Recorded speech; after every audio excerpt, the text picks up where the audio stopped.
Bien, buenas tardes, bienvenidas y bienvenidos a esta webinar dedicada a los menores, que no te cuenten cuentos, intervención psicológica con menores. Esta tarde tenemos como ponentes a Isma Aragón, a Ger Pozo, a Lola Portela, Leticia Rodríguez y Mercedes Jiménez. Vamos a tener apoyados en el chat a nuestra compañera Patricia Sinas y al finalizar las ponencias y al finalizar las preguntas también tendremos una intervención del presidente de SEPADEM, de Alfredo Guijarro. Bueno, una cuestión es que vamos a tener unos 5 minutos por ponente para que expongan una pregunta que yo les voy a lanzar y después, al final, después de toda la intervención de los ponentes, dejaremos un tiempo para el coloquio, las preguntas, parte de todos los asistentes a este webinar. Así que el que os habla es Jesús Miranda, vicepresidente de SEPADEM y director de la Cátedra de Emergencias de la Universidad de Málaga. Un placer estar esta tarde con estas brillantes ponentes y con todos los asistentes. Bueno, la primera ponente es Lola Portela. Lola Portela es psicóloga sanitaria, está en psicoterapia infanto-juvenil, ha cursado el doctorado en psicología escolar y desarrollo, es también especialista en psicología de urgencia, emergencia y catástrofes, trabaja como psicóloga en el Centro de Psicólogos Princesa 81 y es miembro de... Nos va a exponer su experiencia en la intervención psicológica con menores durante estos meses que hemos tenido de confinamiento. Así que, Lola, ¿qué problemas o trastornos crees que pueden aparecer a causa de la crisis del COVID-19, especialmente con los más pequeños? ¿Cómo han llevado este confinamiento? Buenas tardes y adelante. Pues muchas gracias, Jesús. Gracias a todos y buenas tardes por la asistencia. Bueno, en primer lugar, yo quería destacar que, como sabemos, los niños son pues, más vulnerables a las situaciones de crisis y de emergencias, ya que pues, pierden de forma temporal su visión del mundo como lugar seguro y predecible. Además, esta situación de aislamiento ha cambiado prácticamente para otro su visión del mundo y su realidad, sus hábitos que son tan importantes para ellos y para su desarrollo. Entonces, bueno, yo por lo que he visto, sin embargo, la situación, la información que me ha llegado es que, pues en general los niños, pues parece que están siendo bastante resilientes. En el sentido de que, bueno, los padres que me han llegado a través de consulta muchas opiniones, ¿no? Y en otras intervenciones, los padres me han dicho, pues lo mejor de lo que esperábamos, ¿no? Entonces, bueno, la primera idea que quiero transmitiros es que los niños tienen su propia resiliencia y su propia capacidad de adaptarse a la situación e incluso de sacarle un beneficio y un aprendizaje, porque ¿cuál es el beneficio que están sacando en líneas generales de todo esto? ¿No? Pues que están más tiempo con sus padres, ¿no? Que, algo que en la mayoría de los casos, en el estilo de vida anterior, digamos, pues no tenían, ¿no? Entonces, muchas de las familias que vienen a consulta normalmente lo hacen pues, por problemas de conducta de los niños y muchas veces esos problemas vienen derivados de ese de vida que te decía. Entonces, cuando aplicas cambios en su rutina, en las rutinas de la familia, en las dinámicas, en cuanto aplicas consecuencias a su comportamiento y los padres se involucran sobre todo, ¿no? Se produce un cambio en la comunicación con los niños y entonces estos problemas de conducta mejoran, ¿no? Estas rabietas, malas contestaciones, miedos, incluso también problemas de sueño, a veces vienen de la necesidad que tiene el niño a nivel emocional, de que sus padres estén presentes, de que estén atentos a lo que les ocurre y no simplemente con esa rutina de te llevo al cole, te recojo, rápido a hacer las actividades extraescolares, los deberes, venga rápido a la cena y bueno, eso en el mejor de los casos si no son los abuelos o cuidadores los que se encargan, ¿no? Entonces, además están continuamente dando instrucciones y atendiendo obligaciones, pero no compartiendo tiempo y momentos hables juntos. Porque en el fin de semana pues también hay planes, hay que ir al cine, hay que ir a comprar, hay que ir a cenar con los amigos, hay que ir ¿no? Entonces esa rutina que tenemos de ir pues ese ritmo de no parar, de repente con esto se ha parado, ¿no? ¿Y qué ha pasado? Pues que los niños lo han agradecido, porque al principio del confinamiento la demanda de muchos padres era ¿qué hago ahora yo con los niños tantas horas en casa? Pues surgieron multitud de propuestas, ¿no? Recordáis, pues vídeos educativos, ejercicio físico, yoga, cocina, ¿no? Parecía como que había que seguir ese ritmo de no parar en casa, pero estando en casa. Y incluso algunos padres pedían más deberes para rellenar las horas, también las vacaciones también, ¿no? En esos días. Y incluso algún padre, alguna madre bromeaba, ¿no? Así medio en broma y en serio, decía, estoy cansada de cuidarle los nietos a mi madre, ¿no? Una frase que yo creo que es muy ilustrativa de ese estilo de vida que se llevaba antes, ¿no? Que queda como anterior a. Entonces, bueno, al final en muchos casos se ha reajustado todo, se han encontrado nuevos horarios, nuevas rutinas, nuevas dinámicas y se ha creado una nueva configuración familiar en casa, ¿no? Entonces, bueno, pues es verdad que hay problemas y trastornos graves, que evidentemente es necesario trabajar desde un enfoque profesional. Y además de que también han podido surgir conflictos por la convivencia, 24 horas todos teletrabajando, teleestudiando, con tareas y el estrés y la incertidumbre de la situación. Y es verdad, sobre todo en familias más vulnerables y perjudicadas por crisis, ¿no? Y también en los adolescentes, que además luego mis compañeras van a hablar también de ello. Pero yo puedo decir en general que los niños que estaban en consulta por problemas de conducta que derivados, como he dicho muchas veces, de ese estilo de vida, pues no solo no han empeorado, sino que además han mejorado, ¿no? Los padres dicen que lo llevan mejor de lo que esperaban, ¿no?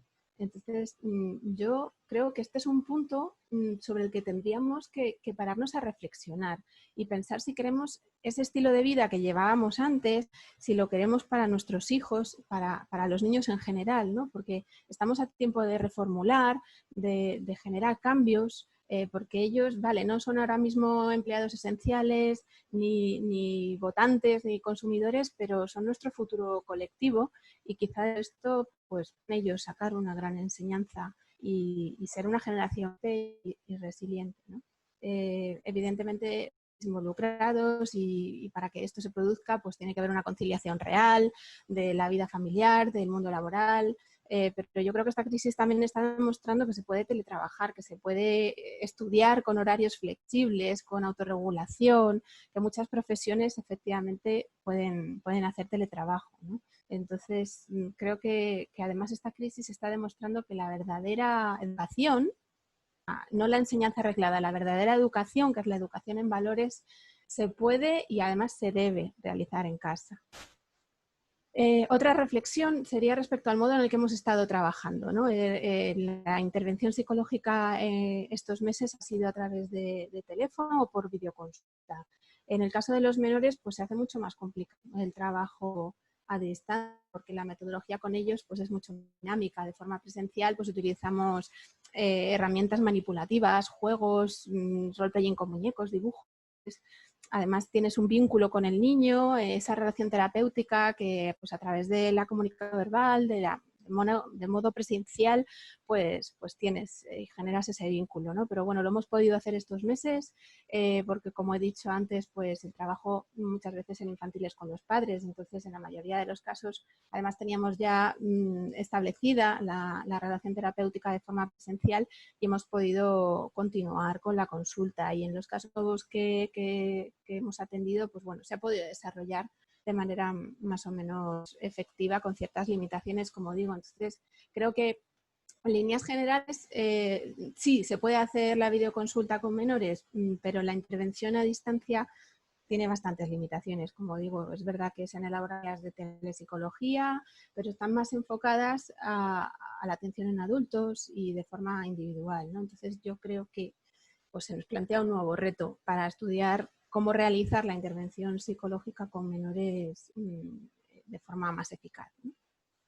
Y en cuanto a las patologías, los trastornos o problemas que nos vamos a encontrar tras esta crisis, pues principalmente los derivados de la angustia y del miedo. Sí, ya sabemos que las reacciones de los niños pueden ser muy variables, que entre unos y otros, dependiendo del desarrollo evolutivo del niño, pero ya estamos viendo casos de niños que presentan miedos a esa casa, a que les pase algo a sus padres, a que contraigan virus o a qué pasará si ellos se quedan solos.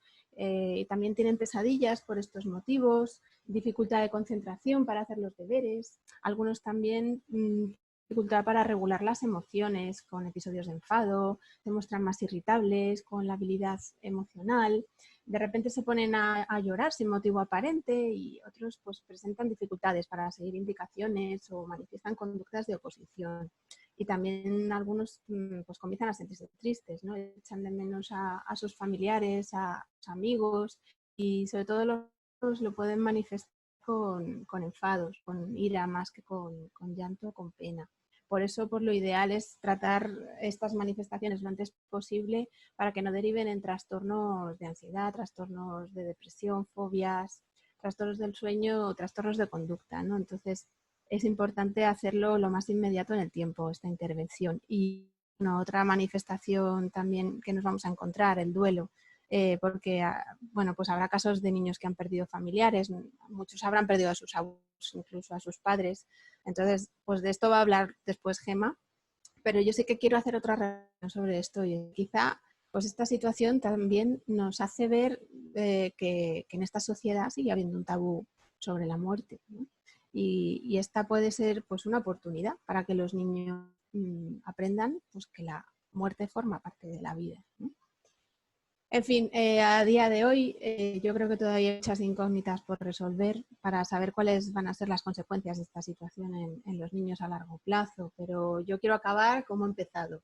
Quiero destacar que los niños tienen una gran capacidad de adaptación y de resiliencia y que es esperable que la mayoría de los casos se recuperen de esta situación vivido e incluso salgan fortalecidos, y los niños que necesiten atención psicológica pues que la puedan recibir y que salgan también beneficiados. Por eso es importante que las autoridades sanitarias, que los gestores políticos lo tengan en cuenta para que pongan los medios y los recursos necesarios para poder darles esa atención que requieren y que sea lo más inmediata posible en el tiempo. Y nada más, eso es lo que quería compartir con vosotros. Muchas gracias. Muchas gracias, Lola. Recordaros, aquellos que no están poniendo preguntas en el chat, podéis utilizar el chat, pero aquellos que no puedan, pueden enviar sus preguntas también a la dirección de correo electrónico infosepaden.org, ¿de acuerdo? Que después, al finalizar, pues contestaremos también aquellas preguntas que han recibido por ese medio. Bueno, pues es el turno de Mercedes Jiménez Carles. Ella es psicóloga, miembro del Instituto de Psicoterapia Relacional y de la Asociación Internacional de Psicoanálisis y Psicoterapia. Pertenece al Servicio de Apoyo Psicológico en Crisis para hijas e hijos de mujeres víctimas mortales de violencia de género de la Junta de Andalucía, a través de la Asociación de Acción Social por la Igualdad. Es experta en el abordaje psicológico integral en violencias machistas contra mujeres y menores y experta en psicología de emergencias, desastres y catástrofes. Y también, por supuesto, es miembro de SEPADEN. Ella nos va a hablar sobre las pautas para gestionar los conflictos con los menores. Bienvenida, Mercedes. Hola. Perdón. Buenas tardes. ¿Qué es lo más importante que puedo hacer por mis hijos para ayudarles a seguir adelante? ¿Se a gusto con este mundo que les va a tocar ahora vivir? Pues, hola, buenas tardes a todos. Gracias, Jesús. A colación con lo que ha comentado mi amiga Lola, mi compañera, que es verdad que los niños están ahora muchísimo más tiempo en casa, pues las relaciones son más intensas. Con lo cual, los conflictos en casa siempre se han dado y se van a dar, eso no se puede evitar, pero sí podemos evitar que la tensión sea menor. Entonces, yo voy a proponer un modelo en el cual tiene 3 pasos, es muy cortito, son 3 pasos muy fáciles de entender. Lo que sí soy consciente que es más complicado de ponerlo en práctica, pero no porque sea difícil, sino porque es un modelo que al no tener incorporado, lo que no está incorporado no sale solo. Tendrá que ser ahora un poco forzado, forzarme un poquito, para cuanto más veces lo vaya repitiendo, este modelo lo vamos incorporando y ya va saliendo más de forma natural. Este modelo potencia muchísimo el esfuerzo y todo lo positivo. El primer paso es que tenemos que bajar nuestro piloto automático. ¿Qué quiere decir con esto? Es que cuando hay un conflicto en casa, una pelea con los menores, ya sea entre dos hermanos o ya sea con el propio padre o la propia madre, lo primero que hace el adulto es salta su piloto automático y voy y ni pregunto ni nada. Puedo ir enfadado, molesto, nervioso porque me han quitado estoy teletrabajando, que estoy haciendo otra cosa, y lo que suelto es un sermón. Esto está demostrado que no sirve para nada, porque el cerebro del niño en ese momento, sus emociones también están disparadas. Entonces, cuando las emociones están disparadas, el cerebro no procesa. Con lo cual, soltarle un sermón sobre la marcha nada más llegar, no sirve. Entonces, lo primero es, vamos a intentar nosotros bajar, apagar nuestro piloto automático. Nos tomamos el tiempo que haga falta, 1 minuto, 2 minutos, 5 minutos, lo que sea necesario, pero es mucho mejor gestionar 5 minutos más tarde el conflicto, pero yo desde la serenidad, que gestionarlo sobre la marcha mal, teniendo consecuencias peores. Una vez que apague mi piloto automático, el paso 2 es que tengo que conectar con el niño. ¿Cómo conecto con mi hijo? Conectar significa como que escuchar. Entonces, ¿cómo conecto con mi hijo? Pues con el contacto físico. Aquí sí es verdad que depende un poquito de la edad del niño o sea, el niño.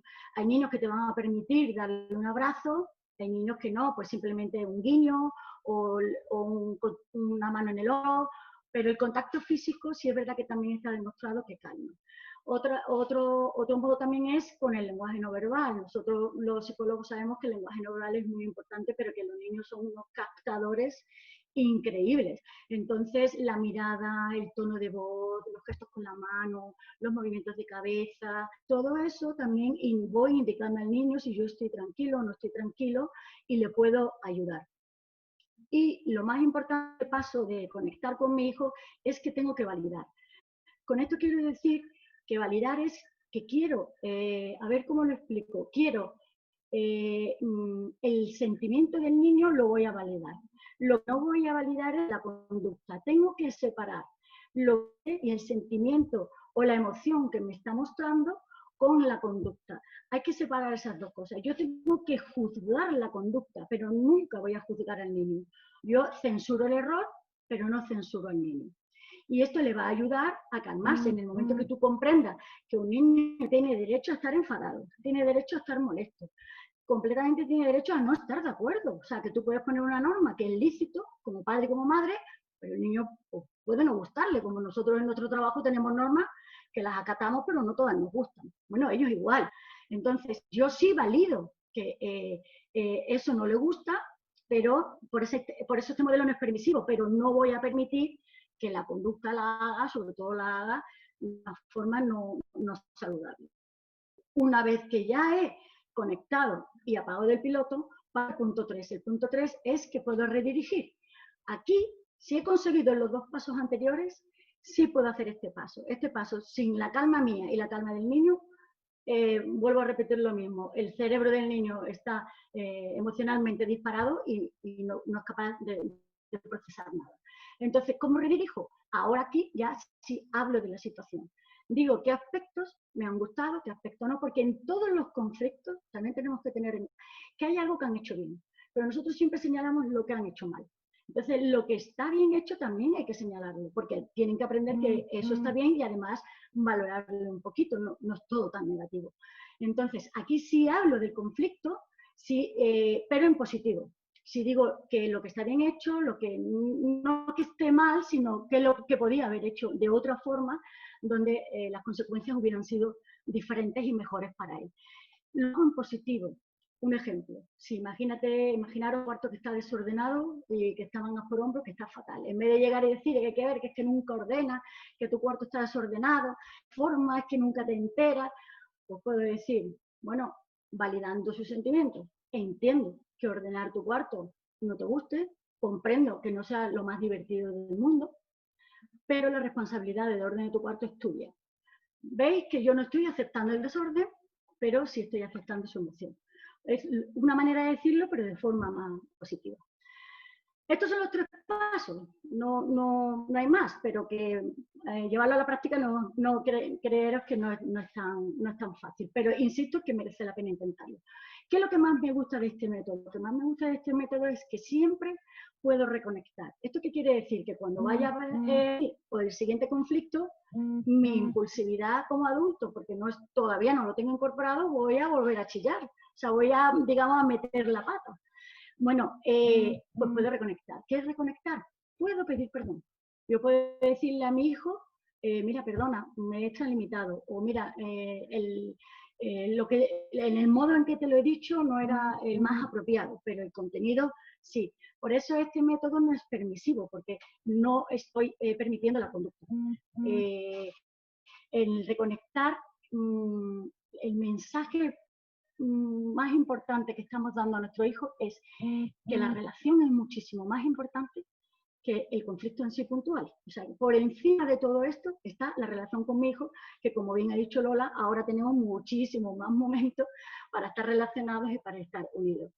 Este modelo no va a garantizar en ningún momento que los conflictos se eliminen. Eso es imposible. Conflictos tiene que haber, porque es lógico, hay discrepancias, pero sí te va a garantizar que la intensidad de los conflictos sea menor. Va a tener 3 ventajas que para mí son importantes. Una, que es que el niño va a pasar de la reactividad a la receptividad.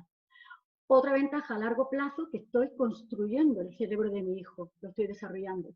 Y la ventaja más importante para mí es que voy a potenciar la relación con mi hijo por encima de todo.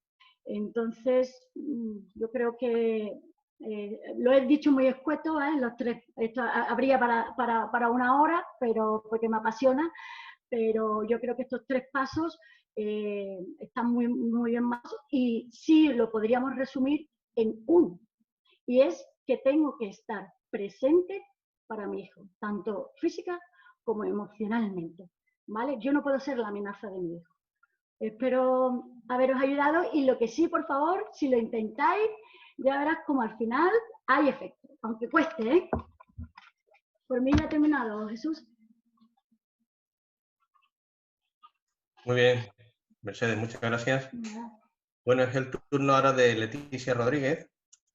Leticia es experta en emergencias y desastres, miembro de SEPADEM. Pertenece también al grupo de apoyo psicológico a mujeres e hijos víctimas de violencia de género, psicóloga sanitaria, trabaja con adultos y niños. Y nos va a hablar sobre cómo podemos ayudar a los hijos en la regulación de sus emociones frente a esta crisis y vamos a intentar que nos dé pautas para esa desescalada en la que hemos entrado. Bienvenida, Leticia. Hola, buenas tardes. ¿Qué tal? Gracias, Jesús. Leticia, ¿y ahora cómo ayudo a mi hijo a salir de casa? Bueno, pues un poco a colación de lo que han dicho tanto mi compañera Lola como Mercedes, que además el modelo de aquí viene estupendo, es un poco apoyar a nuestros hijos. O sea, tenemos que apoyarlos, que escucharlos, porque además nosotros como padres somos sus modelos, que es lo que decía Mercedes, somos su fuente de regulación y por lo tanto si nosotros sabemos mantener el control, ellos van a saber mantener el control, porque se regulan a través nuestra. Entonces, sí que es importante que, porque durante todo este tiempo que hemos estado del confinamiento, ha habido muchísimas guías de todos los profesionales, hemos escrito cómo hacer para que se queden en casa, diferentes cuentos. Claro, los niños tienen una imaginación bárbara y una creatividad increíble. O sea, yo, enfrente de mí es un edificio donde hay niños, entonces, bueno, tenemos los cartelitos de todo saldrá bien, pero hay incluso dibujos de cómo puede ser el coronavirus. Bueno, son tremendos. Te ves ahí como una burbuja, ¿vale? Caminando por la calle. Entonces, claro, llega el momento en el que les hemos dicho que no podían salir porque había un virus, porque había un bichito. Y claro, y ahora les decimos que sí, que se puede salir. Y encima, no tengas miedo. Claro, eso en el cerebro de un niño es imposible que él asimile que antes no podíamos salir, No podíamos ir a los parques, no podemos ir al cole, no puedo estar con mis amigos y resulta que ahora sí voy a salir, pero resulta que el bicho no se ha ido. Entonces, ¿cómo me estás mandando a la calle, ¿no? Entonces, fundamentalmente, cuando un niño te diga que no quiere, que no siempre te lo va a decir con estas palabras, porque no tienen todas las estrategias, ni los recursos, ni las estructuras del cerebro están desarrolladas como tal. ¿Qué es lo que van a hacer? Pues tanto lo que han dicho Lola como Mercedes, pues a través de su conducta, porque a través de la conducta los niños nos dicen aquello que no saben o que no pueden expresar y aquello que no saben o que no pueden, que no saben ni siquiera lo que les pasa. Entonces, nosotros como padres tenemos que saber escuchar y recoger esa emoción, poner las emociones encima de la mesa, decir qué es lo que te pasa, qué es lo que sientes, es decir, normalizar todas esas emociones. Pues mira, hijo, es normal que te pase esto, porque a mí misma también me pasa. No soy aquí una supermadre o un superpadre, a mí me pasa lo mismo que a ti. Puedo tener miedo, entonces lo que vamos a permitir es que esas salidas sean de manera gradual. Pues si hoy es el primer día en esa fase 1 en el que ya puedo salir, bueno, en la fase 0 también podíamos salir, pero con las franjas horarias, pues si el niño no quiere salir, primero me voy a sentar con él, voy a preparar esa salida. O sea, lo que no voy a hacer es, si hoy ya puedo salir, pum, me bajo y ya está. No, prepara el niño, prepara el recorrido, incluso, bueno, yo tengo una niña pequeñita de 2 años y yo lo que hice el primer día, dije, bueno, pues vamos a utilizar su muñeco preferido, ¿sobre qué? Para que las manos las tenga ocupadas. Entonces así toque el botón del ascensor, la luz, la puerta, la ventana, la flor, porque es imposible controlar a un niño y decirle, no toques, no vayas por ahí, no te juntes. Al final, tanto no, le vamos a cortar mucho, ¿no? Y los niños tienen que ser espontáneos y tienen que disfrutar. Entonces, esas salidas tienen que ir asociadas a una actividad agradable para que el recuerdo de esa sensación quede almacenada en el cerebro y por lo tanto la probabilidad de que tienda a repetirse al día siguiente pues es muchísimo mayor. Entonces, para mí creo que eso es lo básico, el que nosotros modulemos, porque a través de nosotros, a través de ese control, los niños van a saber controlarse, poner las emociones encima de la mesa, escucharles fundamentalmente y sobre todo que cuando un niño te ponga una rabieta, porque hay muchas mamás y muchos papás que a lo mejor llega el momento en el que nos dice el niño que no quiere salir, lo primero que nos va a salir es, o sea, después de 2 meses que llevas encerrado, que querías ir al parque, llega el momento de salir y ahora no quieres salir, bueno, pues es normal. Papás, mamás, y nosotros también tenemos miedo. Entonces, sobre todo porque vemos que es un virus, que es una amenaza invisible, salimos con las máscaras, con los guantes, cuando llegamos a casa, de las manos. No, todo desde la tranquilidad, desde el juego también se puede hacer, podemos empezar, vamos a buscar el pan y a ver un poco cómo lo va gestionando el niño. Y si un día no se sale, no pasa nada, no hay ningún problema. Jugamos con ellos y ya está, porque es lo que decían antes. Lo bueno de este confinamiento es que una parte de los niños están encantados, ¿vale? Pues porque están pasando más tiempo con nosotros. Pero ojo, también hay que poner encima de la mesa. No todos los niños están pasando por esta situación, hay muchos niños que están siendo maltratados. Entonces, quizás no es tan difícil estas estrategias porque a lo mejor las mamás o los papás ellos mismos no tienen recursos para poderle dar a esos niños para que puedan salir, ¿vale? Entonces, bueno, el optimismo está muy bien, pero con cautela, que también hay niños que lo están pasando mal. Y también tenemos que tener en cuenta que, según lo ha publicado Save the Children, 1 de cada 4 niños en España está ahora mismo sufriendo trastornos de ansiedad debido al confinamiento. Los niños necesitan actividad, los niños necesitan el contacto con otros niños, necesitan ir al parque y todo eso lo hemos quitado. Y nosotros los adultos nos ha costado trabajo imaginaros los niños.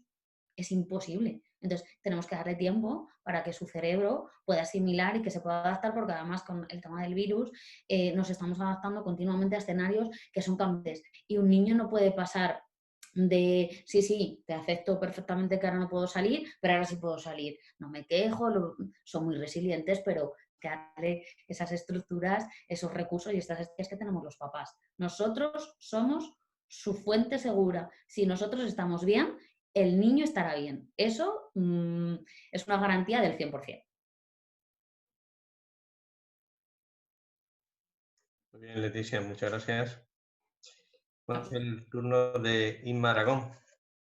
Inma es psicóloga especialista en psicología de emergencias, desastres y catástrofes, vocal de la Junta Directiva de SEPADEM, psicóloga del CAIN, del Centro de Atención Inmediata al Menor, desde 2015, y mediadora familiar y penal de adultos en Logroño desde 2010. Su intervención se va a centrar en la complicada etapa, muy complicada, de la adolescencia. Buenas tardes, Inma, bienvenida. Inma, ¿cómo podemos comunicarnos y relacionarnos mejor con los adolescentes? Ahora, buenas tardes, Jesús, y buenas tardes a todos. Fíjate, etapa complicada, yo me atrevería a cambiar el adjetivo y decir etapa aventurera, porque lo que tenemos que hacer es, bueno, tener la mente de resetearnos, de adaptarnos a los cambios que ellos se van a afrontar. A mí me gusta mucho decir que la adolescencia es como la metáfora de cuando uno empieza a surfear, ¿no?, encima de la tabla en las olas. Entonces, a lo mejor el adolescente puede estar controlando en un momento dado ese manejo, esa técnica encima de la tabla, pero viene una ola y se lo lleva. Entonces, esa ola le altera, ¿no?, emocionalmente, le recoloca todas las historias. Entonces, bueno, yo creo que tienen una capacidad de adaptación al cambio increíble y lo que hace falta es que los adultos que estamos acompañándoles hagamos lo mismo. Me gustaría poneros realmente como un pequeño ejemplo un anuncio de publicidad de Coca-Cola del año 2003, obtuvo un premio de oro como premio de la Asociación de Medios de Publicidad de España y bueno, yo creo que nos transmite un mensaje bastante optimista. Vamos, si os parece, seguimos comentando. Cuando quieras, Gemma.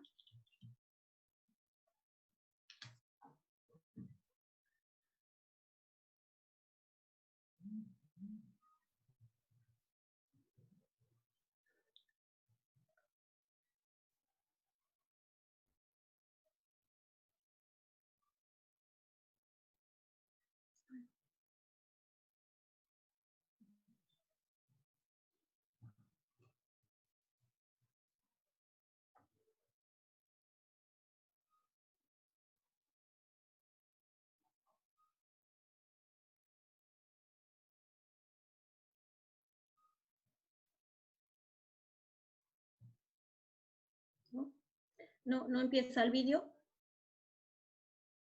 Se ha quedado como colgado. Parece que da problemas. Sí.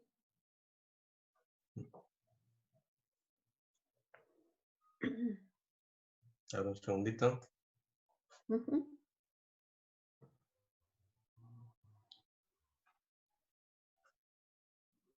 Bueno, esto es como los efectos de la publicidad, así que por favor no os mováis, que seguimos aquí con todos vosotros. Esto es el tema del directo, porque ayer lo comprobamos y iba perfectamente. Sí. Vamos a intentar verlo de nuevo. Muchas gracias, compañero.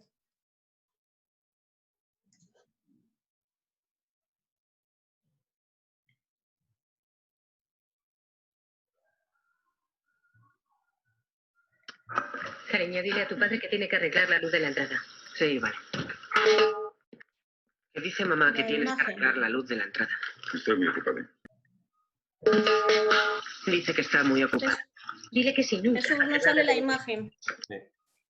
No, a ver, un segundito. Sí, un segundito. Un sonido. Pues... A ver si lo veis ahora.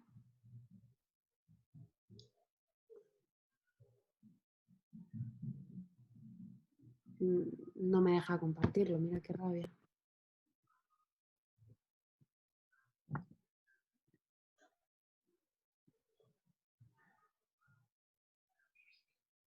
Bueno, pues no pasa nada. Bueno.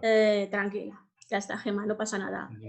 Bueno, pues el anuncio es un anuncio de publicidad, como os decía, de Coca-Cola. Lo podéis buscar en YouTube. Simplemente ponéis reconciliación. El vídeo lo que nos transmite es como una escena en la cual está el padre en un lado y la madre en otro. Y digamos que gracias a cómo se comunica el hijo se van transformando los mensajes. Bueno, la verdad que no tiene la misma gracia si hubiera sido el vídeo que os lo estoy contando yo. Pero bueno. Realmente lo que a mí me gustaba trasladaros con ese vídeo es que como usemos los mensajes con los adolescentes, vamos a conseguir que se haga un desenlace de que termine bien la comunicación, crear una escalada, ¿vale? Tendemos bastante los adultos a utilizar, como ya también ha ido saliendo con mis compañeras, expresiones de generalmente, nunca. Si nos ceñimos también a transformar esos generalmente en alguna frecuencia, no en vez de siempre y nunca, el cómo nos dirijamos a ellos, el mantener ese contacto ocular, el sonreírles, el hablarles tranquilos, el sobre todo reforzar y enfocar las cosas positivas que hacen. Parece que con la época de adolescentes se nos olvida de que, bueno, nuestros hijos están ahí en esos cambios, los chavales, los adolescentes, pueden meter la pata, como estábamos diciendo antes, pero no pasa nada, se equivocan y si les corriges de la manera adecuada, ellos van a aprender a reconducir todo. Igual que decía mi compañera Mercedes, que hay ese método que está genial, como lo has explicado, yo diría que en la etapa de adolescentes os podría ayudar a enfocar como con 3 preguntas que nos hagamos, ¿no? Una sería el decir, ¿por qué actúan así? ¿Qué es lo que está pasando? ¿Qué es lo que necesitan de nosotros? Entonces, bueno, reflexionar si cuando están actuando enfadados o con rabieta o con expresiones un poco de agresividad, ¿qué es lo que están ellos necesitando de nosotros? A nivel de seguridad, de autoestima, de reconocimiento, ¿vale? Luego diría, ¿qué es lo que pueden cambiar? Ahora mismo estaba escuchando a mis compañeras y efectivamente los peques de la casa han notado un cambio brutal, pero es que nuestros queridos adolescentes todavía más, porque el contacto con sus amigos, de sus novios, de sus novias, su primer amor, que, bueno, pues todos recordamos esas burbujas que teníamos en el estómago, eran sensaciones especiales, y ha venido el coronavirus y se lo ha fastidiado, ¿no? Ese contacto con sus chavales. Tenemos que tener esa capacidad de adaptarnos y decir qué pueden cambiar ahora mismo teniendo en cuenta las circunstancias. No solo de ellos, sino de toda la familia que está al completo. O familia o los profesionales. En mi caso, por ejemplo, eso que como decía mi compañero, pues trabajo en un centro de protección de menores que abarca edades de 6 a 18 años. Entonces, el decir luego también el tercer paso sería cómo vamos a hacerlo. Yo creo que en la etapa de adolescencia se tendría que enfocar como un acompañamiento. No es en plan directivo como cuando son pequeñajos que les dices, venga, haz esto, haz lo otro. En el adolescente funciona mucho mejor estando a su lado. ¿Cómo lo podemos hacer? Bueno, adaptándonos sobre todo a su lenguaje, y yo no digo adaptarnos a su lenguaje hablando, colega, ¿cómo te va? Para nada, estoy diciendo eso, sino sí que tenemos que tener en cuenta sus aficiones, sus gustos, priorizar que tienen que estar con sus amigos en contacto. Aquí vendría un cambio fundamental que ha afectado mucho al aislamiento y al confinamiento, en el sentido de que efectivamente siempre los adultos son los que tienen que regular y manejar normas y límites. Pero esas normas y límites tenemos que ser ahora muchísimo más flexibles por las circunstancias que están ahora ocurriendo. ¿En qué sentido? Bueno, pues en cuanto al uso del móvil o de las nuevas tecnologías, siempre que no vayan a los extremos de provocar un aislamiento o una adicción, que cuidado con eso, pues tendremos que también meter en el orden diario que tienen también que poder utilizar eso, el móvil y los videojuegos, enfocar de que también aportan muchísimas cosas positivas. A mí me gustaría recomendaros como tres recursos, ¿vale? Que a mí me funcionan y me van muy bien.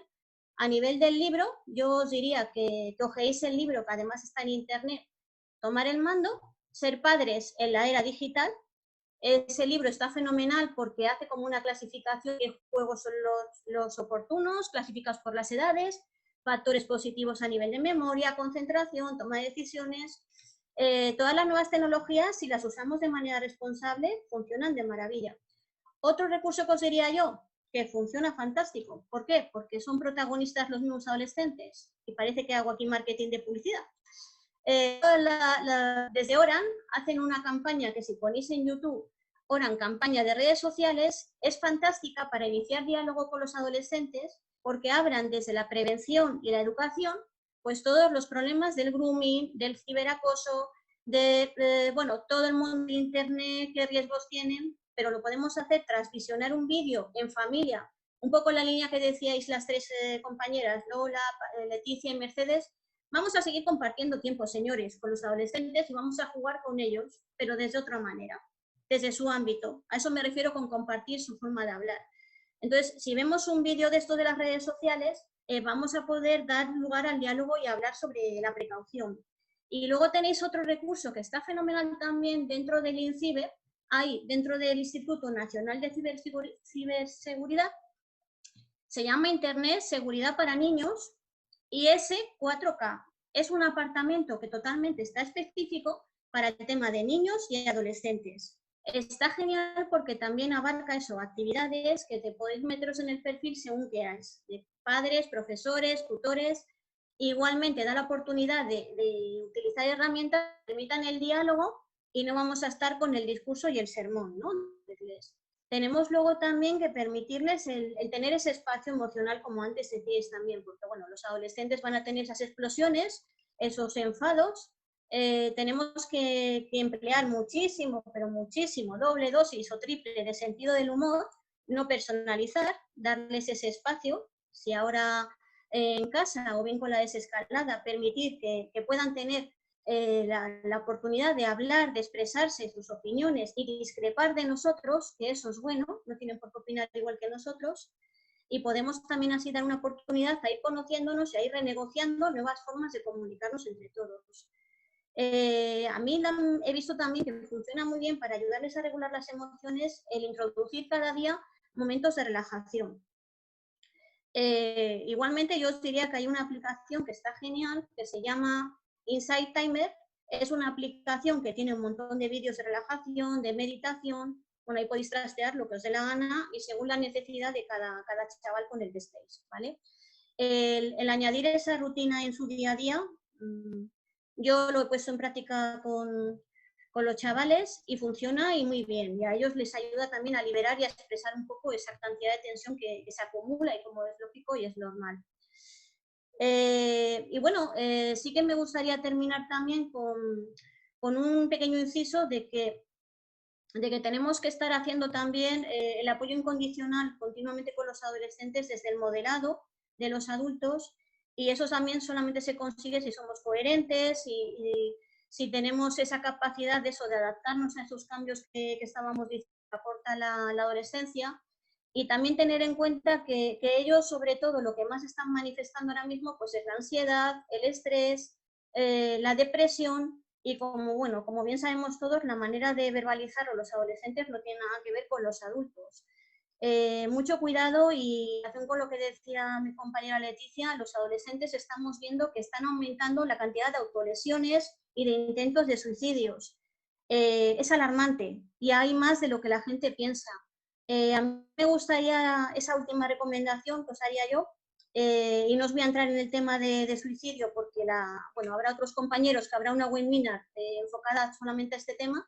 Sí que hacer el llamamiento de que si ocurre, si os pasa tratando a un adolescente como padre o como profesional, pues que tenemos que verbalizarlo, sacarlo a la luz, porque todo lo contrario de pensar que si no se habla no se ayuda, es el efecto contrario. Hay que sacarlo a la mesa, hablarlo y buscar soluciones.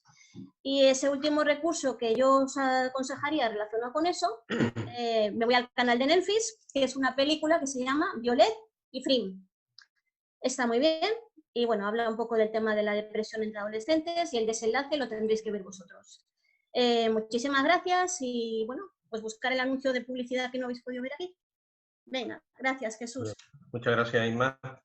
Estaban solicitando poner en el chat los recursos que estabas mencionando, ya estamos poniendo algunos, ¿vale? Ahora tú lo puedes revisar. Pues vale. Ahora es el turno de Gema del Pozo. Gema es experta y máster en intervención psicológica en emergencias, crisis y catástrofes por la Universidad Autónoma de Madrid. Máster en terapia sistémica, experta en psicopatología clínica por la Jaume I. Ha trabajado con menores víctimas de abuso en la Comunidad de Madrid.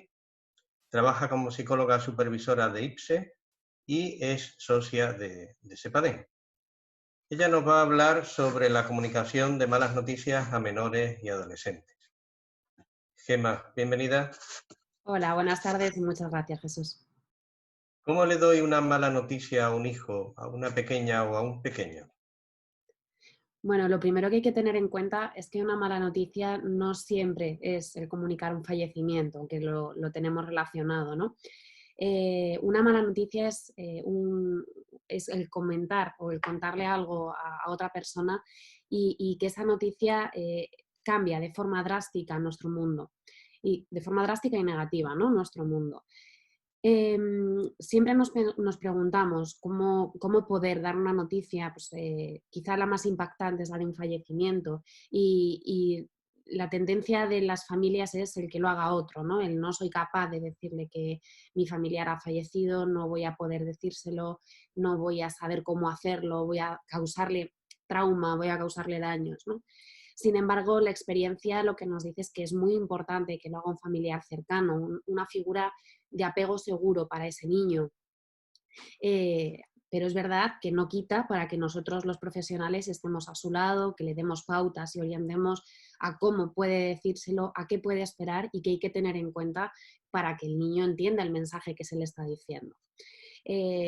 Muchas de las familias, la experiencia lo que me dice es que intentan dulcificar, intentan contar pues, que el abuelito se ha ido al cielo, que está soñando, que se ha ido a la luna, que es parte de las estrellas.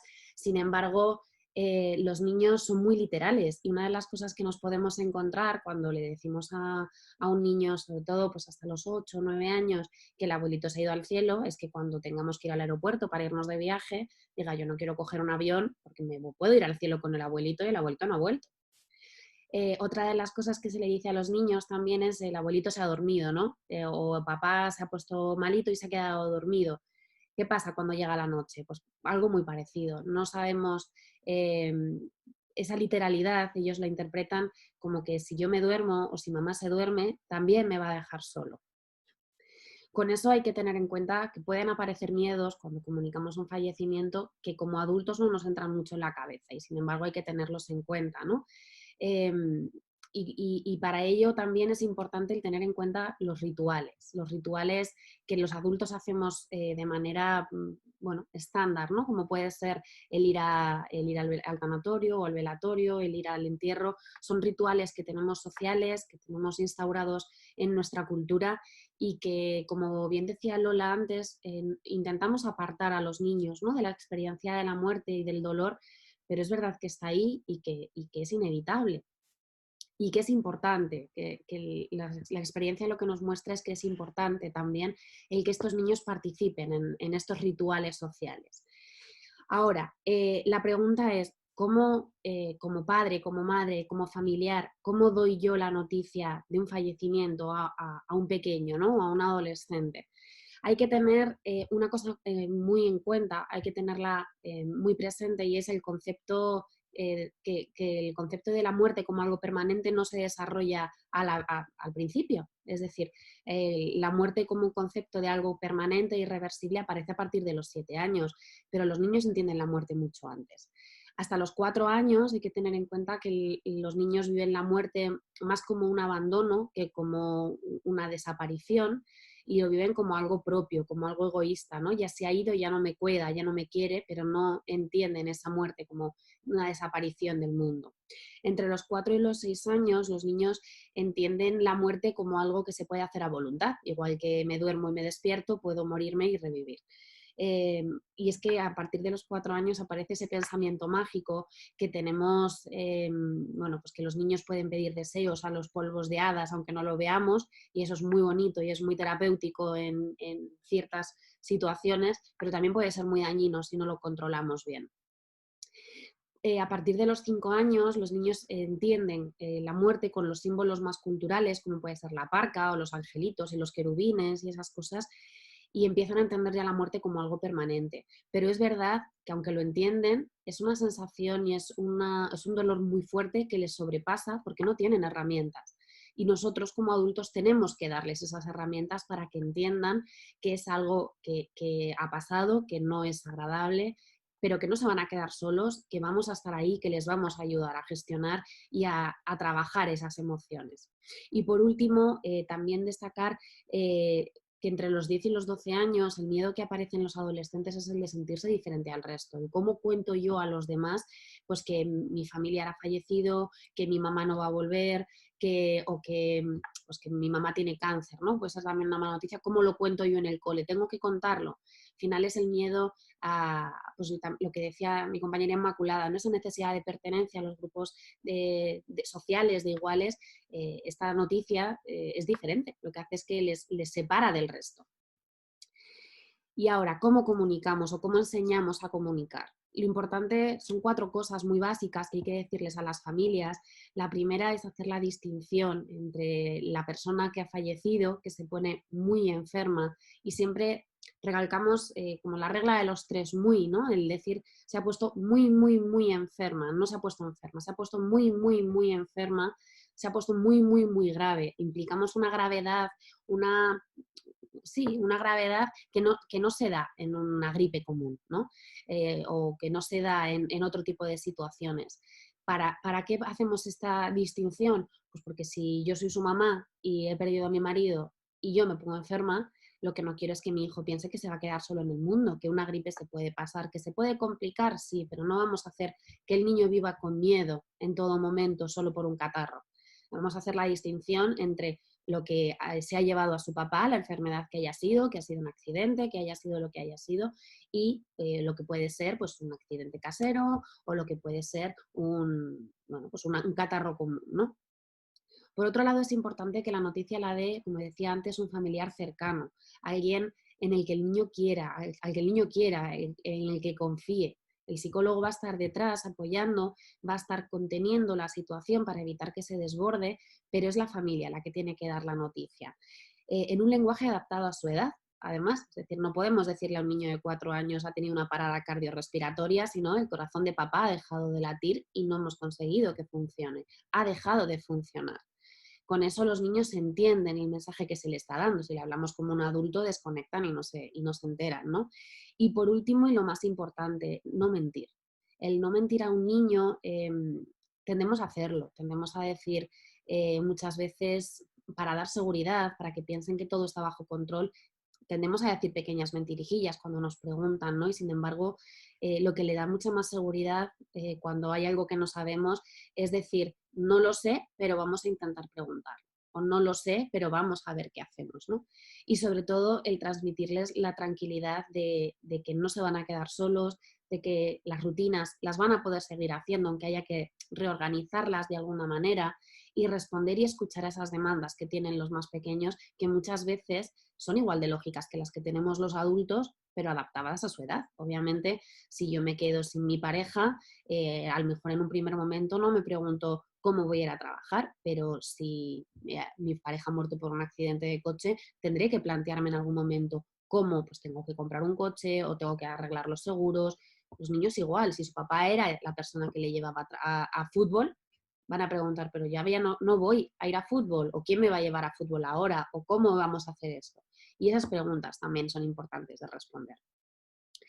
Y yo creo que con eso ya os he soltado un poquito la introducción, ¿no? De cómo comunicar una mala noticia. Importante, ya así como última pincelada, el recordar que es importante que la persona que dé esa mala noticia, ese fallecimiento, no se desmorone. No es lo mismo el llorar y el acompañar el llanto, con emoción, a que sea el niño el que tenga que consolarnos a nosotros. Cuando damos una mala noticia o cuando ayudamos a darla, tenemos que controlar que las personas que estén en la sala no agiten más al niño para que el niño pueda entender el mensaje que le llegue y no se asuste de ver a todo el mundo llorando desconsoladamente. Es preferible que alguien que no se pueda contener salga de la habitación y al niño se lo expliquen después, a que haya que contenerle y el niño se quede un poquito más desubicado. Y bueno, pues Jesús, yo creo que con esto estaría todo. Ay, no se te oye. Muchas gracias, Gemma. Un placer. Bueno, pues estas eran todas las intervenciones que teníamos previstas. Recordaros, vamos a pasar ahora al turno de preguntas que nos han llegado a través del chat y también algunas que han llegado a través del canal de YouTube. Ya tenemos con nosotros a Patricia, nuestra compañera. Patricia también es miembro fundadora de SEPADEN y cara conocida en estos foros. Gracias, Patricia. Muy bien, muchas gracias Jesús, y también muchas gracias a los ponentes por permitirme acompañarles aquí. Lo que ha habido han sido muchas felicitaciones a todos los ponentes por ser muy realistas, por el optimismo, por ser directos y claros, porque tiene mucho que ver con la comunicación en general y sobre todo con la comunicación violenta. Agradecen también a Mercedes el programa de 3 puntos, que consideran que es un modelo simple y muy fácil y muy difícil de no automatizar, entre comillas. Lo consideran también muy gratificante y consideran importante estar presente, que no podemos ser el rival de nuestros hijos. También dicen que para Leticia que es muy importante el ejemplo de usar el juguete favorito y del confort, de consuelo y seguridad. Y también agradecen que son exposiciones claras y prácticas. Agradecen también mucho los recursos, hemos corregido alguno que estaba mal escrito. Y como preguntas, ha habido una pregunta que dice desde el principio, ¿no? Ha sido cuando ha hablado Lola, pero podéis aprovechar los demás también para contestar, ¿no? Hablan de que esos niños que no han podido visitar a sus adultos de relación, de confianza, o estar con alguno de sus progenitores en ese tiempo de confinamiento, es mejor que recuperen ese tiempo, porque la persona que ha escrito esto ha dicho que ha escuchado de que hay que volver a buscar esa nueva normalidad, pero no se ha hablado de recuperación del tiempo. Entonces, que sí es importante recuperar ese tiempo. Si queréis contestar. Lola o cualquiera de los demás que podéis añadir. Por alusiones, pero podéis aportar las demás compañeras. Yo creo que el tiempo es relativo, ¿no? Como decía Einstein, ¿no? Pero no es punto, o sea, no se puede volver atrás, no se puede, hay cosas que no se pueden recuperar, ¿no? Físicamente digo, ¿no? Materialmente. Emocionalmente, pues quizás sí, ¿no? Quizá alguna cosa sí podemos hacer, podemos, pues con los niños sobre todo pequeños, podemos hacer, pues si no se ha hecho un diario, que era una de las cosas que también se podía recomendar, ¿no? Durante este tiempo, una recopilación de lo que estamos haciendo y aprendiendo en estos días de confinamiento, pues a lo mejor se podía hacer ahora, ¿no? Decir, bueno, sacar conclusiones. ¿Qué es lo que me llevo de todo esto, ¿no? De esta vivencia? ¿Qué he aprendido? Y si me tengo que despedir de alguien, ahí Gemma a lo mejor puede decir algo más, pero pues a lo mejor escribiéndole una carta o haciéndole un dibujo y un poco en esa línea, ¿no? Recuperar el tiempo físicamente, ¿no? Pero podemos reelaborar todo para sacar una conclusión y un aprendizaje, ¿no? Sí, Bueno. sí. Con respecto a Inma, creo que quería añadir algo. Sí, ahora. Eso. Sí, bueno, yo respondiendo enfocada desde el tema de adolescentes, estoy de acuerdo con Lola. A ver, no es cuestión de recuperar el tiempo, es centrar en el aquí y ahora. Entonces yo creo que lo que hay que es dar, bueno, espacio para que pregunten ellos, expresen pues cómo se sienten en ese momento de volver a reencontrarse. Se me ocurre pensar en ejemplos de custodias compartidas de padres divorciados que no han podido hacer el tema de la regulación de visitas, ¿no? Entonces, no es cuestión de retroceder algo que no se ha disfrutado y que no se ha podido compartir, sino dar valor en el momento actual, de decir, bueno, ¿cómo estás en este momento? ¿Cómo te encuentras? Y vamos a partir de ahora a regular o hacerlo de diferentes condiciones.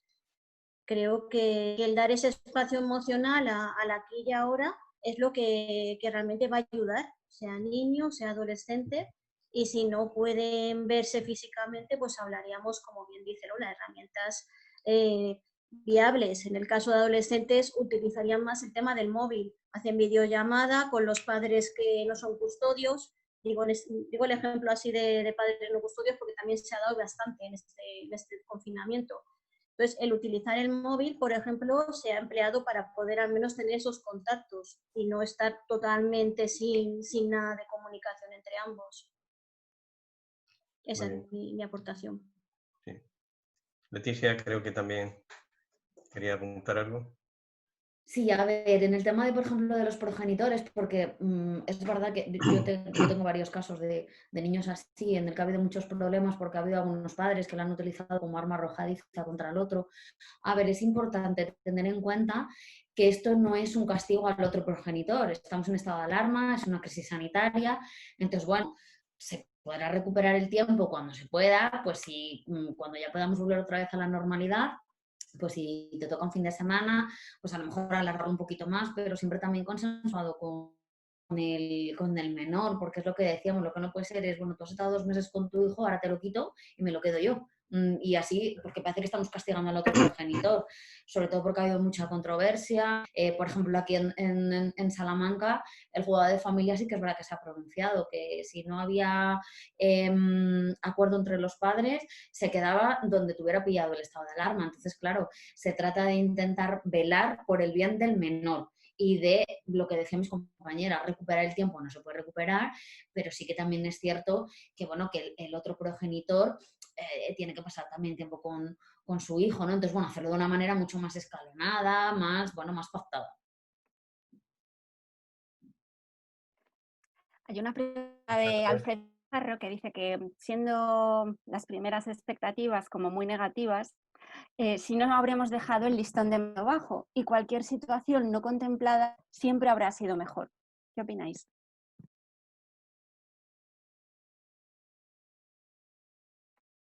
¿Quién queráis? Sí, Alfredo, creo que hace referencia al pesimismo, ¿no?, que hubo al principio de que la situación era a un muy largo plazo. Bueno, no podemos echar historia todavía, ¿no? Pero creo que se refiere con su pregunta a eso, ¿no? A si hay un listón demasiado bajo, ¿qué hacemos ahora después, ¿no? Sí, que si es un optimismo demasiado realista, me imagino que se refiere a eso. Vale. Sí, Inma creo que quiere matizar algo.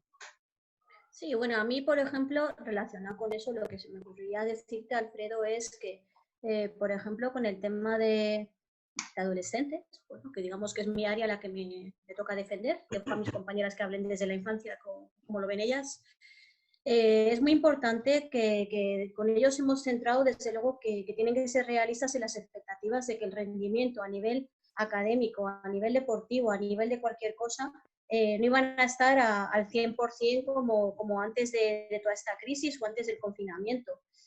Yo creo que para ellos ha sido un respiro el poder decirles, bueno, es verdad que estás haciendo las cosas bien, de forma diferente a como las hacías antes, y yo creo que si se adapta las explicaciones o las comunicaciones a expectativas reales, ayuda a que ellos se vayan adaptando poco a poco a los cambios, que además estamos viendo que ocurren día.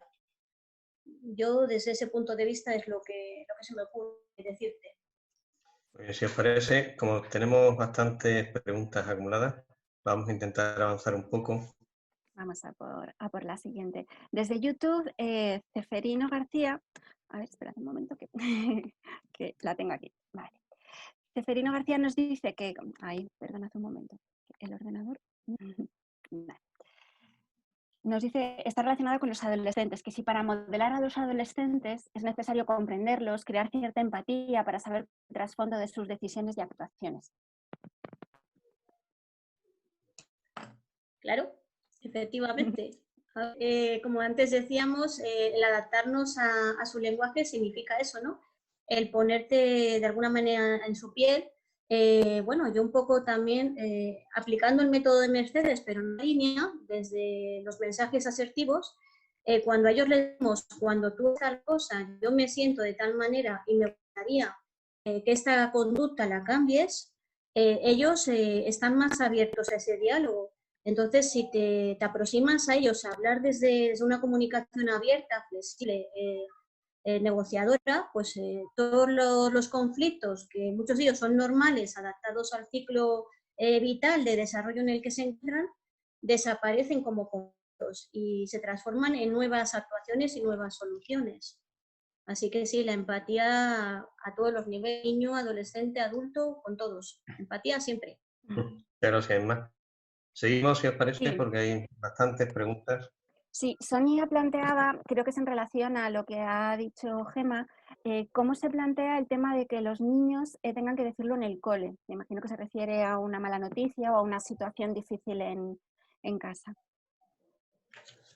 Pues una de las cosas que siempre recomendamos es que primero se hable con los profesores, que sea la familia a la que hable con los profesores, explique un poco la situación y comente, bueno, pues cómo se encuentra el niño en ese momento.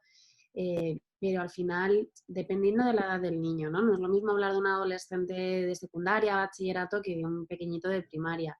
Pero sí se les intenta dar la opción de que sean ellos si quieren contarlo o no quieren contarlo y de cómo se encuentren. Porque pueden querer contarlo más adelante, pueden querer no contarlo y que nadie lo sepa, o pueden no saber contarlo y preferir que sea el profesor cuando ellos no estén en clase, para, bueno, pues para que todo el mundo lo sepa y le deje un poco tranquilo, ¿no? Siempre es importante contar con el niño y preguntar qué desea, qué quiere que sepan los compañeros. Normalmente suelen querer que lo sepan los amigos más cercanos, pero muchas veces lo que no quieren es ser el centro de atención de todo el colegio, porque al final son noticias que corren como la pólvora. Entonces, al final es contar eso, contar tanto con el equipo de profesorado que conoce al niño y que va a poder ayudarle, como con los propios deseos del niño. Muy bien, gracias, Gemma. Bueno, recordaros que nuestra compañera Mercedes que ausentar antes. Lo digo por si hay alguna pregunta específica para ella, si os parece. Voy a mirar a ver si hay alguna más Que no relacionada con una ella. concreta. No, No. yo creo que la mayoría las pueden contestar cualquiera de las otras Hay alguna compañeras. pregunta que también hacía alusión, concretamente preguntaban si había subido mucho la visión al ordenador. No sé, una pregunta quizás un poco general. Parece que el sentido común nos hace pensar que sí, ¿no? Pero en estos momentos datos fiables o estudios realizados de si se ha incrementado la visión al ordenador en adolescentes, niños, no creo que estén disponibles, ¿no? Así que, si os parece, seguimos con preguntas. Sí, Veo, Patricia, que hay muchas sí, hay que unas cuantas. confluyen en lo mismo, ¿no? Sí. De qué hacer con los adolescentes que se encierran en el cuarto durante horas delante de las pantallas. Sí. Si queréis terminar de contestar esa, o si no, os lanzo la siguiente que tengo yo aquí, lo que digáis. La siguiente sería de Milagros Gamboa, que dice que ¿qué haríamos con un MENA, un menor extranjero no acompañado, de 16 años, para comunicarle la pérdida de su madre en su país de origen? Es complicado. Sí, es complicado. Es complicado. Habría que conocer un poquito más la situación de ese MENA, ¿no? De conocer dónde está, no es lo mismo que esté en un centro de protección, que esté en un piso tutelado, saber si acaba de llegar o si lleva ya tiempo, si está adaptado a la convivencia normal o si no.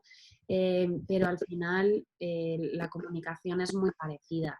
Hay que tener en cuenta ese tipo de detalles, ¿no? Pues porque no es lo mismo que se me ocurre un chaval marroquí que no conozca el español, que haya que buscar un intérprete que no tenga lazos afectivos, a alguien que lleva a ese mismo chaval marroquí que ya domina más o menos el español, que está más adaptado a la convivencia en el centro o en el piso o en la tutela que sea, y que se le pueda comunicar con alguien con el que haya establecido unos lazos de confianza. Entonces hay demasiadas variables como para acotar una respuesta. Sí. ¿Alguno quiere añadir algo más? ¿No? Inma, creo que... Sí, no, por eso lo decían. Sí, a ver, yo en el sentido de que a mí sí que me toca bastante convivir con menores extranjeros, con los MENAs, como decís.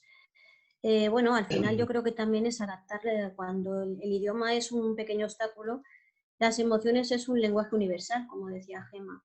Y a veces, si no, pues el traductor es el que te ayuda en los momentos a comunicar.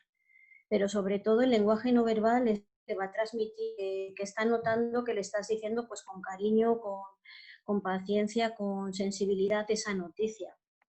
Así que al final ese tratamiento se produce igual. Y aprovechando que me habéis dado turno, a la pregunta anterior yo sí que le quería dar respuesta. ¿Qué hacemos si se aíslan en la habitación? A ver, es que el primer consejo que siempre se da es que los ordenadores y demás, tema de videojuegos, de videoconsolas, estén en el salón, que no estén en las habitaciones.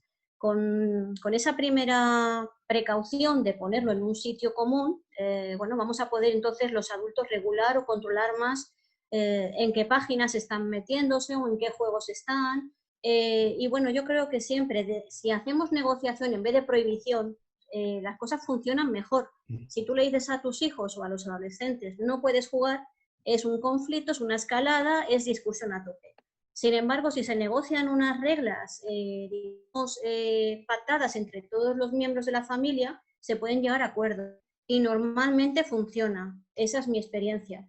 Entonces, la respuesta sería en una habitación, en un espacio común y general, nada de habitaciones individuales, y luego pactar entre todos y negociar tiempo. Muchas gracias también por ese matiz. Creo, Patricia, que había una pregunta de Francia, ¿verdad? De Laurent. Sí, no, iba a terminar un poco de si querían comentar los aspectos positivos, pero podemos contestar a la pregunta de Logan Alfonso, que nos dice que si piensan que este confinamiento puede dejar secuelas más positivas que negativas a largo plazo en nuestros hijos. Uh-huh.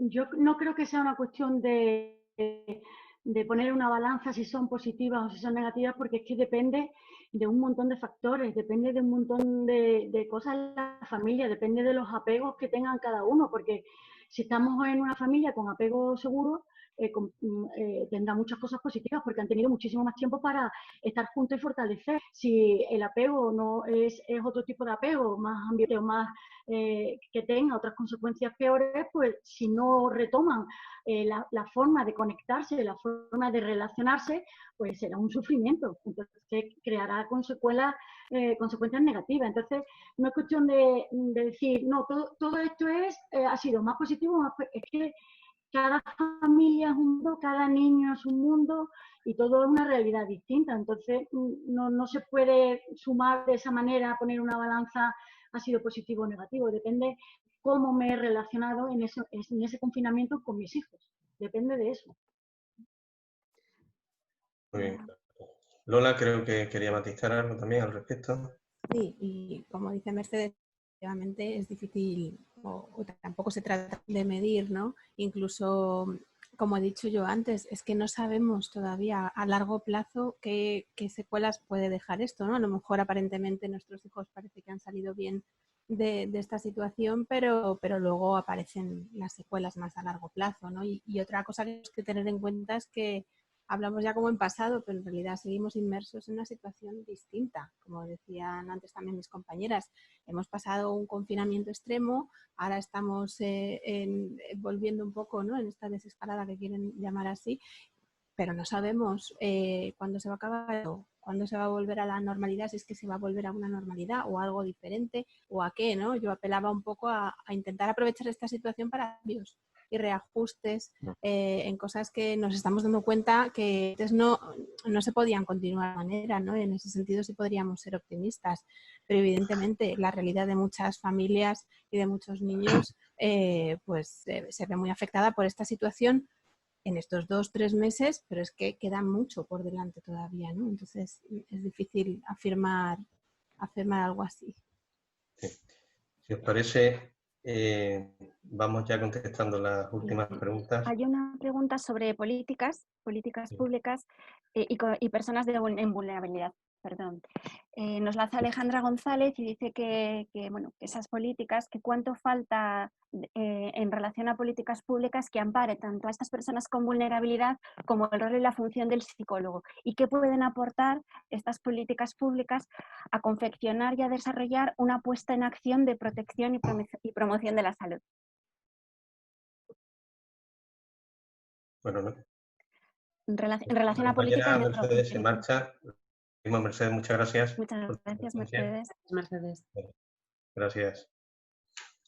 Bueno, seguimos entonces dando respuesta a esa cuestión que nos citaba Patricia. Uh-huh.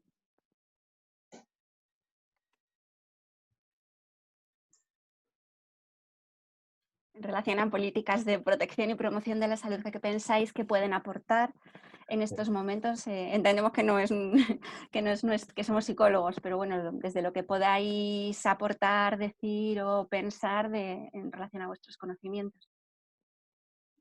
Bueno, Sí. Sí, nada, mi parte es muy breve, ¿no? Y es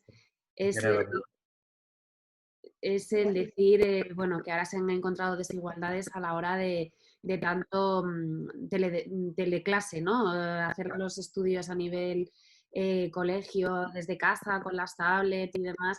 Es verdad que nos hemos encontrado casos de chavales pues, que no tenían esas herramientas o que tenían una tablet para 7 hermanos o que ni siquiera tenían un acceso a internet estable.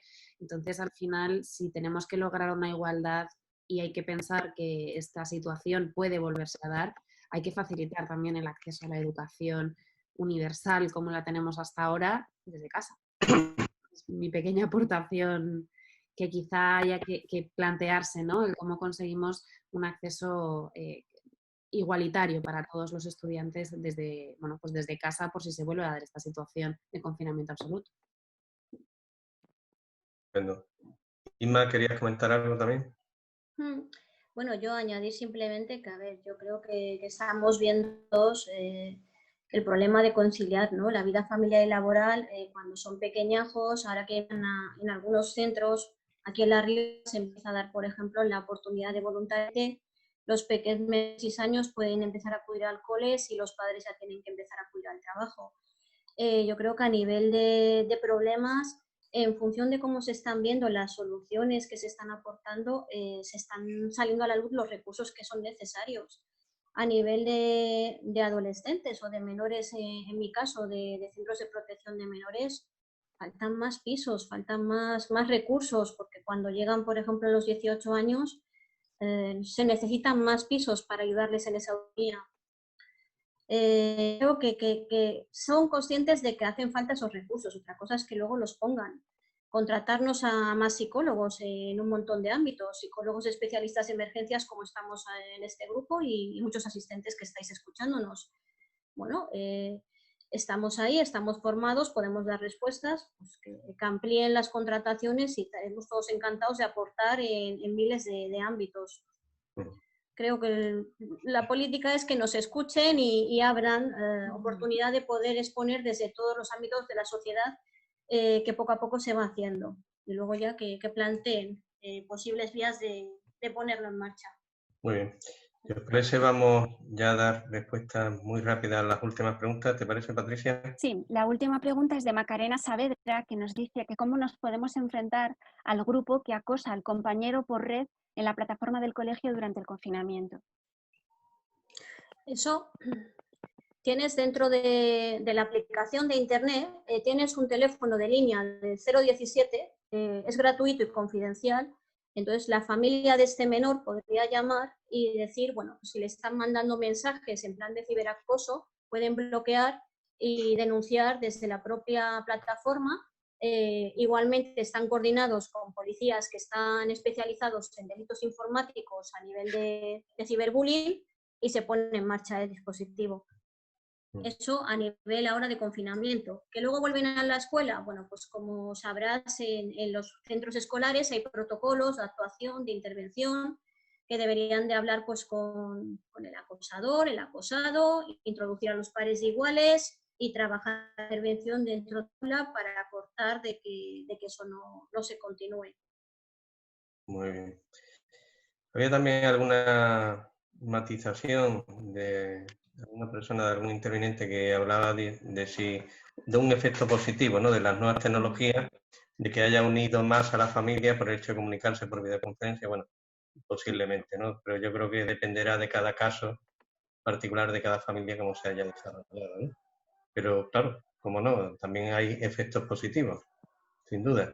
Y también preguntaban por la existencia de un estudio sobre el efecto de desigualdad social, rendimiento académico, si el confinamiento ha agravado de alguna forma esa relación entre desigualdad social y bajo rendimiento académico. Yo no sé si vosotras conocéis algún estudio, pero es que creo que es todo tan reciente que no se han desarrollado estudios al respecto aún, ¿no? Pero seguramente en los próximos meses vamos a asistir a un gran aluvión de estudios de efectos psicológicos, psicosociales y psicoeducativos, sin duda. Muy bien, pues la verdad es que han sido muy interesantes las preguntas y respuestas y bueno, tendríamos para echar otra tarde respondiendo todas las cuestiones y por el tema la verdad es que da para mucho. Pero no quisiera restar más tiempo también del que disponemos, porque os recuerdo que a continuación teníamos también la intervención de Alfredo Guijarro, que va a ser un comunicado y le vamos a dar paso enseguida. No obstante, antes quiero recordarles a todos que la siguiente webinar es el martes 2 de junio. Ya sabemos que habitualmente son los miércoles, pero la semana que viene será en concreto el martes día 2 de junio. Y se va a dedicar a ese problema de salud pública tan enorme que es el tema del suicidio. Se difundirá por los medios habituales. Estáis viendo ahora en pantalla el cartel. Demos voz al suicidio, la epidemia silenciada. Así que os esperamos a todos el martes día 2 de junio a la hora habitual, a las 6 de la tarde. Y ahora sí, vamos a dar paso a Alfredo Guijarro, presidente de CEPADEM. Buenas tardes, Alfredo. Bienvenido. Buenas tardes a todos, bien hallados. Pues en primer lugar no quiero pasar la oportunidad de felicitar a todos los ponentes porque habéis estado magníficas todas. Yo me estoy ganando amigos haciendo preguntas todos los días, con lo cual cuando me toca a mí me vais a brear, pero bueno, es lo que hay y entonces tampoco... Y yo quería hacer, y lo he dejado siempre para el último momento, una pequeña aportación. La primera webinar que salió en antena de CEPADEM fue el 5 de mayo, el martes 5 de mayo, y el miércoles 6 de mayo CEPADEM recibió la invitación de unirnos a bueno, pues una reunión que quería sacar un comunicado de consenso a nivel de todas las sociedades profesionales, colegios de psicología en el ámbito de la salud. El día siguiente a la primera webinar, con lo cual agradecer a todos los participantes en aquella webinar que CEPADEM pudo estar allí. La reunión se tuvo 3 días después, el día 9 de mayo, y en ella participamos 16 sociedades profesionales que hablábamos todo un poco.